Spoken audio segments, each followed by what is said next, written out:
¿Cómo lograban los soldados romanos mantenerse firmes y resistentes durante jornadas eternas de guerra, marcha y construcción? Desde el norte de África hasta las heladas fronteras de Britania, estos hombres recorrieron miles de kilómetros, portando armaduras de más de 20 kilos, armas, escudos y todo lo necesario para sobrevivir y conquistar. Su fuerza física era innegable. Pero la clave de esta resistencia no era un secreto místico ni una fórmula mágica. Era su dieta. Sí, lo que comían diariamente tenía un impacto directo en su rendimiento, disciplina y longevidad. Y no se trataba de una alimentación lujosa ni basada en la carne diaria. Lo que verás a continuación te demostrará cómo una dieta simple, brutalmente funcional y sorprendentemente estratégica fue uno de los pilares invisibles que sostuvo al Imperio Romano durante siglos. Quédate hasta el final, porque además de conocer los ingredientes, los rituales y hasta los platos específicos que ingerían los legionarios, descubrirás curiosidades que jamás te enseñaron en los libros de historia. La alimentación del soldado romano no era un tema secundario. Desde el reclutamiento hasta los años de campaña activa, lo que el legionario comía estaba directamente ligado a su capacidad para sobrevivir, marchar largas distancias, luchar durante horas y, sobre todo, obedecer sin cuestionar. En tiempos de paz, el ejército construía caminos, murallas, fuertes y acueductos. En tiempos de guerra, combatía, saqueaba o se defendía. Y en todos los escenarios, su dieta era su combustible. El primer y más importante ingrediente en esa dieta era el trigo. Sí, el humilde grano era el verdadero motor del imperio. No el oro, no el vino, ni siquiera la carne. El trigo. Cada soldado recibía una ración mensual que podía superar los 8 litros de grano crudo. ¿Por qué crudo? Porque el legionario debía molerlo, amasarlo, cocinarlo y consumirlo por sí mismo o junto con su pequeño grupo de compañeros.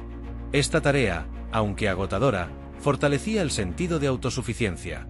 El plato más común resultante de ese trigo era el pulse, una especie de gachas espesas cocidas con agua y a veces con leche o caldo.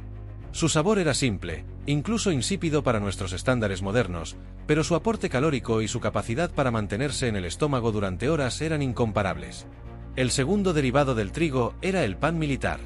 Este pan no era como el que conocemos hoy. Era una masa dura, sin levadura, que se cocía en brasas o sobre piedras calientes. Su textura era densa, resistente, casi como una galleta de combate. Tenía varios nombres, pero uno de los más famosos era el buccellatum. Este pan podía durar semanas, incluso meses, sin echarse a perder, y era ideal para campañas largas en zonas donde la comida escaseaba. Se convirtió en un símbolo del legionario, duro por fuera, resistente por dentro. Pero, ¿comían solamente trigo y pan? Por supuesto que no. La dieta incluía también legumbres como lentejas, habas y garbanzos. Estos eran hervidos con hierbas, sal y, si había suerte, un poco de grasa animal. Eran una fuente vital de proteína vegetal y aportaban saciedad en cantidades moderadas. El ejército tenía cocineros y oficiales dedicados al suministro de estos ingredientes, que se transportaban en carros o animales de carga. Cada contubernium, es decir, el grupo de 8 soldados que compartía tienda y tareas, se encargaba de cocinar su propia comida, rotando las tareas entre sus miembros. La carne, aunque no era el centro de la dieta, también tenía su espacio. Se consumía cuando había posibilidad de cazar, saquear o durante festividades especiales. El cerdo era la carne más común, seguido de cordero, cabra o aves como pollo y ganso. Se cocinaba en caldos, se asaba o se conservaba en sal. El pescado, sobre todo en zonas costeras, era una adición valiosa, especialmente en forma de salazones. Pero lo más característico del sabor romano era el garum, una salsa fermentada de pescado que se usaba para sazonar cualquier cosa, desde pan hasta gachas. A pesar de su vida ruda, los legionarios también consumían frutas y verduras con frecuencia.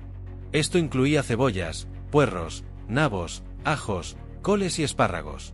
Las frutas como uvas, higos, dátiles, manzanas y moras estaban disponibles según la región y la estación. Muchas veces eran secadas o fermentadas para asegurar su conservación durante las campañas largas. Las frutas secas como higos y dátiles aportaban azúcares naturales que proporcionaban energía rápida para la marcha o la batalla. Ahora bien, ¿qué bebían estos soldados? El agua era esencial, pero no siempre segura. Para purificarla, solían mezclarla con vinagre o vino agrio, creando una bebida llamada posca. Esta mezcla era refrescante, tenía propiedades antisépticas y ayudaba a evitar enfermedades intestinales. También bebían vino, pero diluido con agua, ya que el consumo excesivo de alcohol era mal visto en tiempos de servicio. El aceite de oliva, por otro lado, era muy valorado, no solo para cocinar, sino también para la higiene personal y hasta como combustible para lámparas. Este equilibrio entre carbohidratos, proteínas, grasas y vegetales no era casualidad. Era el resultado de siglos de práctica militar, observación y logística. Las legiones se desplazaban con animales de carga que llevaban el grano, las herramientas de cocina y, en muchos casos, incluso hornos portátiles hechos de barro o metal. Había inspectores alimentarios encargados de asegurar que cada soldado recibiera su ración y que los alimentos no estuvieran contaminados. La dieta era tan importante como el entrenamiento físico. La guerra no siempre permitía lujos ni planificación perfecta. Aunque las legiones romanas eran famosas por su disciplina logística, había momentos en los que el abastecimiento fallaba. Cuando esto ocurría, los soldados debían adaptarse. La dieta se volvía aún más brutal, más básica. En vez de trigo molido, se comía el grano entero tostado o apenas hervido. En casos extremos, se consumían raíces, cortezas y plantas silvestres, muchas de las cuales eran desconocidas para ellos. El instinto de supervivencia dictaba las reglas. Algunos legionarios llevaban consigo pequeñas reservas personales, higos secos, trozos de pan duro o queso añejo, que racionaban con una disciplina férrea. El simple hecho de conservar algo para el día siguiente podía significar la diferencia entre la vida y la muerte en medio del desierto, los bosques germánicos o las montañas de Hispania. Los oficiales entendían perfectamente el valor simbólico y práctico de la comida. Por eso, el suministro de alimentos estaba a cargo de la administración militar y no se dejaba al azar. Existía un sistema jerárquico en el que los centuriones, decanos y otros mandos medios supervisaban que sus hombres recibieran las raciones adecuadas. Pero también usaban la alimentación como herramienta de control. Los campamentos romanos, sobre todo los permanentes, solían tener un espacio destinado a la cocina común. Aunque cada contubernium preparaba su comida, existían hornos compartidos, depósitos de grano y almacenes de víveres. Algunos textos antiguos mencionan la existencia de panaderos asignados a ciertas legiones, lo que sugiere que en los asentamientos más grandes había incluso producción semi-industrial de pan. Este nivel de organización permitía a los soldados conservar energía para las tareas físicas más exigentes, sabiendo que la comida no era un problema. Una curiosidad poco conocida es que, en tiempos de escasez, se recurría a preparar una especie de caldo espeso llamado pultes, una variante más aguada del pulse tradicional. Este caldo incluía lo que estuviera disponible: agua, legumbres, hierbas, un poco de grasa o huesos hervidos durante horas. El resultado era un líquido espeso que mantenía al soldado caliente y saciado durante la noche. Aunque no era una delicia, su valor era incalculable en climas fríos o regiones donde la comida escaseaba. Otra fuente interesante de energía eran las nueces y semillas. Almendras, nueces y piñones se almacenaban fácilmente y no se echaban a perder. Los legionarios las comían como tentempié o las trituraban para mezclarlas con miel y pan. En algunas regiones orientales del imperio, donde el contacto con culturas griegas y persas era más frecuente, se introdujeron ingredientes como dátiles, sésamo y especias. Estas fusiones culturales enriquecieron la dieta del legionario y demostraban la capacidad del ejército para adaptarse a cualquier entorno. Y si hablamos de adaptabilidad, no podemos ignorar el papel del fuego. Cocinar era una necesidad constante y el control del fuego era un arte que todo grupo de soldados debía dominar. Las legiones encendían fogatas en puntos estratégicos del campamento y cada grupo debía racionar su uso para cocinar, calentarse y, en muchos casos, mantener alejadas a las bestias salvajes. En invierno, el fuego era vital para calentar sopas y caldos, mientras que en verano era más común el uso de hornos de piedra o barro donde se cocinaban panes planos y carnes secas. Es fascinante cómo algunas recetas de esa época han llegado hasta nuestros días gracias a autores como Apicio, quien en su obra de Re Coquinaria describe preparaciones que bien podrían haber sido adaptadas para el uso militar. Uno de estos platos era una especie de estofado de lentejas con comino, vinagre, miel y garum, la famosa salsa de pescado fermentado que los romanos adoraban y que hoy causaría rechazo en muchos paladares modernos. El garum no solo aportaba sabor, también era fuente de sodio y proteínas, y podía conservarse durante meses si se almacenaba correctamente.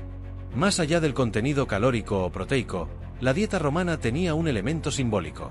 Comer no solo era nutrirse, era mantener la rutina, la disciplina y el vínculo con Roma. Cada bocado, por más simple que fuera, recordaba al soldado que era parte de algo más grande. Incluso en territorios lejanos, rodeados de pueblos hostiles o culturas desconocidas, el sabor del pan militar, el aroma de la posca, el crujir de una galleta de trigo, evocaban el orden del imperio. Esta conexión sensorial fortalecía la moral, y en tiempos de desesperación, la comida podía ser el último refugio de la cordura. Ahora bien, ¿era esta dieta ideal para todos los cuerpos y climas? La respuesta es no. Aunque funcional, la alimentación del soldado romano era desequilibrada desde el punto de vista nutricional moderno. El exceso de carbohidratos, la falta de frescos constantes y el bajo consumo de carnes frescas podían generar carencias, especialmente de vitamina C y hierro. Esto explica por qué muchos legionarios sufrían problemas dentales, infecciones intestinales y fatiga crónica después de varios años de servicio. Sin embargo, para los estándares de su época, la dieta romana era un prodigio de eficiencia. Y si hoy nos detenemos a pensar, esa alimentación brutal, simple y repetitiva no solo forjó cuerpos, también forjó imperios. Detrás de cada conquista, de cada frontera empujada más allá, de cada muralla levantada en medio de la nada, había hombres que marchaban con el estómago lleno de pan duro y gachas espesas. Hombres que, gracias a esa dieta funcional, pudieron resistir condiciones climáticas extremas, batallas sangrientas y años de campaña lejos de casa. Hombres que, con una simple mezcla de harina y agua, construyeron uno de los imperios más poderosos de la historia.